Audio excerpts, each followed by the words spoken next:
تحریک انصاف کی شہر اقتدار میں 9 مئی دہرانے کی ناکام کوشش، جلسے پر آئے پی ٹی آئی کارکنوں کا پولیس پر پتھراؤ، S S P safe city Shoaib Khan سمیت متعدد اہلکار زخمی، کارکنوں نے ایس او پیز کی خلاف ورزی کی، پولیس کے منع کرنے سے آپے سے باہر ہو گئے، پولیس موبائل اور وین پر بھی حملہ کیا، ایف سی کو طلب کر لیا گیا۔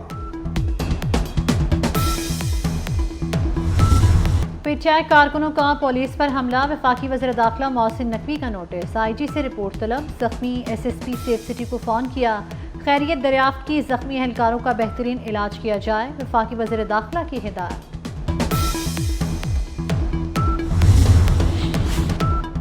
تحریک انصاف نے ایک بار پھر اپنے وعدے کی دھجیاں اڑا دیں، جلسے کے ایس او پیز پر عمل نہ کیا، شام 7 بجے کے بعد بھی جلسہ چلتا رہا، مرکزی قائدین نے جلسہ جاری رکھنے کے لیے دیر تک خطاب نہ کیا، بیرسٹر گوہر علی امین گنڈا پور سمیت کوئی بھی قیادت جان بوجھ کر وقت پر نہ پہنچی، تیسرے درجے کی قیادت سٹیج سے نعرے لگوا کر وقت ضائع کرتی رہی۔ پی ٹی آئی کے جلسے میں بدنظمی، مرد کارکن خواتین کے انکلوژر میں گھس گئے، مرد بار توڑ کر خواتین کے پورشن میں داخل ہوئے، خواتین کے لیے مخصوص نشستوں پر قبضہ جما لیا، خواتین ہلڑ بازی سے تنگ آ کر جلسہ گاہ سے چلی گئیں۔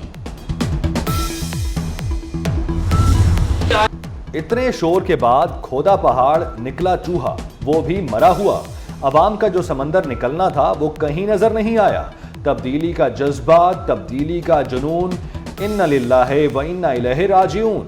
وزیر اطلاعات عطا تارڑ نے پی ٹی آئی کا جلسہ ناکام قرار دے دیا، کہا توشہ خانہ کا حساب دینا ہوگا، این آر او نہیں ملے گا۔ بانی پی ٹی آئی یہودی اور صہیونیوں کی پروڈکٹ ہے، ہمارا قومی تشخص اس شخص کی وجہ سے خطرے میں ہے، خواجہ آصف کی کڑی تنقید، کہا آج اسرائیل بانی پی ٹی آئی کے حق میں لکھ رہا ہے، یہ شخص آج بھی صہیونی کسائیوں کے ساتھ کھڑا ہے، اس نے کبھی اسرائیلی مظالم کی کھل کر مذمت نہیں کی۔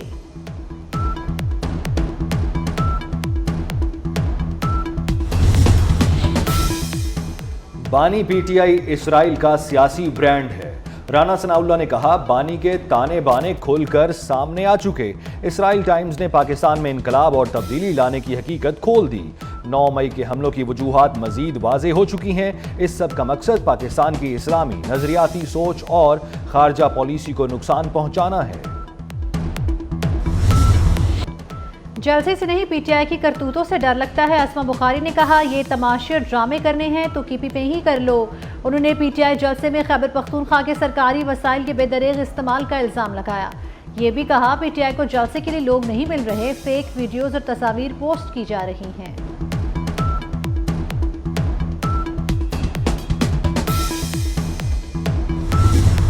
افغان طالبان کی پاک افغان سرحد پر جارحیت، بھاری ہتھیاروں سے بلا اشتعال فائرنگ، پاک فوج کی جوابی کارروائی میں 8 افغان طالبان ہلاک، 16 زخمی ہوئے، ہلاک ہونے والوں میں 2 اہم کمانڈر خلیل اور جان محمد بھی شامل، افغان طالبان نے سرحدی علاقے پلوسین سے پاکستانی چیک پوسٹوں پر فائرنگ کی۔ وفاقی حکومت صوبوں کے ساتھ مل کر پولیو کا جو ایک داغ ہے پاکستان کے ماتھے پر، یہ ہمیشہ کے لیے ختم ہو جائے گا، یہ بیماری پاکستان کی سرحدوں سے ہمیشہ کے لیے چلی جائے گی اور دوبارہ کبھی واپس نہیں لوٹے گی۔ وفاق اور صوبے مل کر پاکستان پر لگا پولیو کا داغ مٹائیں گے، وزیر اعظم شہباز شریف کا دن رات محنت کر کے پاکستان سے پولیو کے مرض کے خاتمے کا وعدہ، بچوں کو قطرے پلا کر خصوصی انسداد پولیو مہم کا آغاز کر دیا، پولیو ورکرز کی حفاظت یقینی بنانے اور مؤثر مہم کا عزم بھی دہرایا۔ صدر مملکت آصف علی زرداری سے چیئرمین مرکزی رویت حلال کمیٹی مولانا سید عبدالخبیر آزاد کی ملاقات، قیام امن، دہشت گردی، فرقہ واریت کے خاتمے پر تبادلہ خیال، مذہبی ہم آہنگی، پیغام پاکستان کے فروغ اور باہمی دلچسپی کے امور پر گفتگو۔ صدر مملکت آصف علی زرداری نے کہا موجودہ حالات میں سب کو مل کر وطن عزیز کو بچانا ہے، تمام علماء کرام مذہبی ہم آہنگی کے لیے اپنا عظیم کردار ادا کریں۔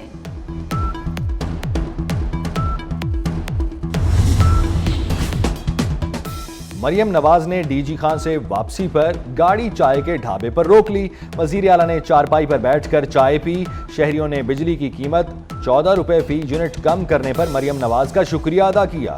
وزیر اعلیٰ نے شہریوں سے گفتگو کرتے ہوئے کہا، نواز شریف کو آپ کے بلوں کی بہت فکر ہے، عوام کو ریلیف دینے کی کوشش کر رہے ہیں۔ اسلام آباد میں منکی پاکس کے 2 مشتبہ مریض مسافروں کو اسلام آباد ایئرپورٹ پر روکا گیا۔ ٹیسٹ کے لیے سیمپل قومی ادارہ صحت بھجوا دیے گئے۔ بارڈر ہیلتھ سروسز نے ایئرپورٹ پر نگرانی بڑھا دی۔ وزارت صحت کے مطابق پاکستان میں منکی پاکس کے 4 کیسز رپورٹ ہو چکے ہیں۔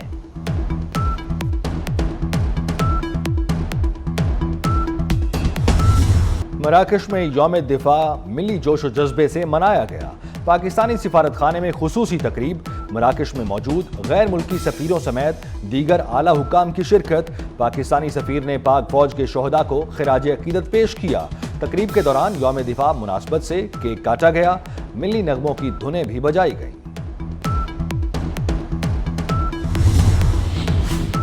پاکستان سمیت دنیا بھر میں یوم خواندگی منایا جا رہا ہے۔ عالمی دن منانے کا مقصد دنیا بھر کے کروڑوں ناخواندہ افراد کو تعلیم کی اہمیت سے روشناس کرانا ہے۔ صدر آصف علی زرداری نے اپنے پیغام میں کہا، قوموں کا مقدر بدلنے میں تعلیم کا اہم کردار ہے۔ تعلیم ہماری قوم کے مستقبل کی بنیاد ہے۔ خواندگی میں اضافے کے لیے بے نظیر تعلیمی وظائف دیے جا رہے ہیں۔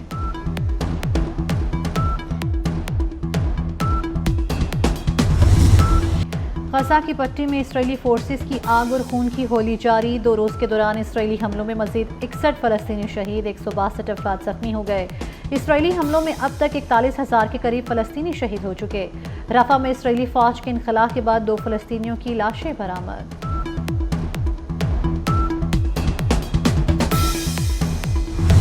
غزہ میں فلسطینیوں کی نسل کشی کے خلاف مختلف ملکوں میں احتجاجی مظاہرے۔ برطانیہ کے عوام نے مظلوم فلسطینیوں سے اظہار یکجہتی کی مثال قائم کر دی۔ لندن کے ویسٹ منسٹر برج پر لاکھوں مظاہرین امڈ آئے۔ اسرائیل میں بھی یرغمالیوں کی واپسی کے لیے مظاہرہ۔ تل ابیب میں مظاہرین کا حماس کے ساتھ جنگ بندی معاہدے کا مطالبہ۔ سابق امریکی نائب صدر ڈک چینی نے ڈیموکریٹک صدارتی امیدوار کیملا ہیرس کی حمایت کا اعلان کر دیا۔ کہا کہ امریکہ کے لیے کوئی شخص اتنا بڑا خطرہ نہیں جتنا ڈونلڈ ٹرمپ ہے۔ حمایت پر کیملا ہیرس کہتی ہے کہ ڈک چینی نے سیاست سے بالاتر ہو کر ملک کے لیے فیصلہ کیا۔ ٹرمپ نے رد عمل دیتے ہوئے کہا کہ ڈک چینی کی اب سیاست میں کوئی جگہ نہیں۔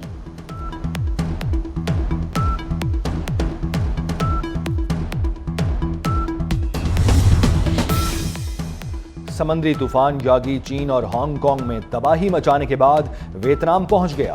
طوفان نے شمالی ویتنام میں درخت اکھاڑ دیے، بحری جہاز اور کشتیاں تباہ۔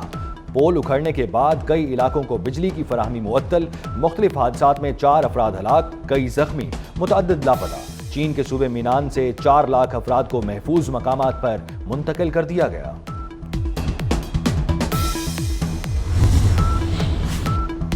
چین میں Asian hockey champions trophy, Pakistan اور ملیشیا کے درمیان مقابلہ 2-2 گول سے برابر رہا۔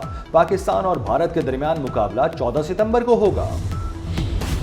لفظوں کا کھیل سکریبل پاکستان کے نام۔ پاکستان نے ریکارڈ 5ویں مرتبہ ورلڈ یوتھ سکریبل چیمپئن شپ جیت لی۔ پاکستان کے عفان سلمان سری لنکا میں ورلڈ یوتھ سکریبل چیمپئن بن گئے۔ عفان سلمان کا تعلق کراچی سے ہے۔ پیرس میں پیرالمپکس کے مقابلے جاری۔ چین کے سوئمرز نے ورلڈ ریکارڈ بنا ڈالے۔ چین مختلف مقابلوں میں 94 گولڈ میڈلز کے ساتھ پہلے نمبر پر، برطانیہ کی 47 گولڈ میڈل کے ساتھ دوسری اور امریکہ کی 36 گولڈ میڈلز کے ساتھ تیسری پوزیشن۔ دونوں ٹانگوں سے محروم امریکی ایتھلیٹ نے مردوں کی 400 میٹر دوڑ جیت کر گولڈ میڈل حاصل کر لیا۔ نیو یارک میں grand slam US open tennis tournament Belarus کی ارینا سابالنکا کے سر کامیابی کا تاج سچ کیا۔ ارینا نے امریکہ کی جیسیکا کو 7-5، 7-5 سے شکست دی۔ ورلڈ نمبر 2 ارینا سابالنکا نے رواں برس آسٹریلین اوپن میں بھی کامیابی حاصل کی تھی۔ برطانوی ملکہ الزبتھ دوم کی آج دوسری برسی۔ ملکہ کا طویل دور حکمرانی آج بھی لوگوں کے دلوں میں زندہ۔ ملکہ الزبتھ دوم 8 ستمبر 2022 کو دنیا فانی سے کوچ کر گئی۔